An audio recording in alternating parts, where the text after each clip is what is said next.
అంటే మీరు survey చేయించుకున్నారా? Survey దీనివల్ల ఎట్లా అనిపిస్తుంది మీకు? ఉంటుంది, బాగానే ఉంటుంది చేస్తే కానీ మరి ఇక ఇది కావాలి కదా. మళ్ళీ కేంద్రం అంటున్నారు, మళ్ళీ వాళ్ళు అంటున్నారు.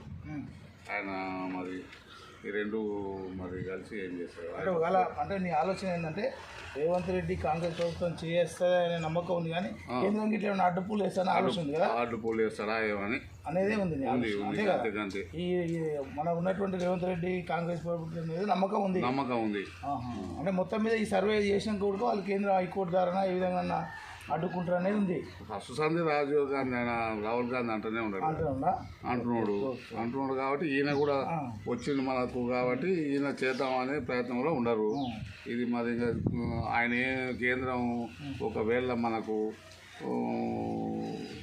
ఓకే అంటే అవుతుంది తొందరగా, లేకపోతే మనకు కష్టం అవుతుంది అంతే. కానీ బీసీ కులంగా కావటం మంచిది, అందరూ సంతోషం. ఇది ఎందుకంటే కొంతమంది కొంచెం ఆర్థిక పరిస్థితిలో ఉన్నోళ్ళు, కొంతమంది ఆర్థిక పరిస్థితి ఉండి లోపలిపోయిన వాళ్ళు కూడా ఈ బీసీలో చెప్పుకోలేకపోతున్నారు. అదో భయం వచ్చి పడేది. అలా క్యాస్ట్ పూర్తి క్యాస్ట్ చెప్తలేరు. అట్లా ఏదో ఒకటి వంక పెడుతుంది. ఏందని అంటే మేము కూడా రెడ్లమే కాపులమే అన్నట్టు చెప్పుకుంటూ పోతున్నారు అంతే.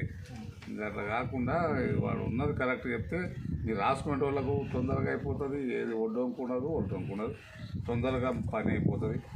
మనకు వచ్చే సంవత్సరం వరకు అయితే మంచిదే, ఇంకా తొందరగా మంచి పనులు అవుతాయి అంతే. అట్లా ఇంకా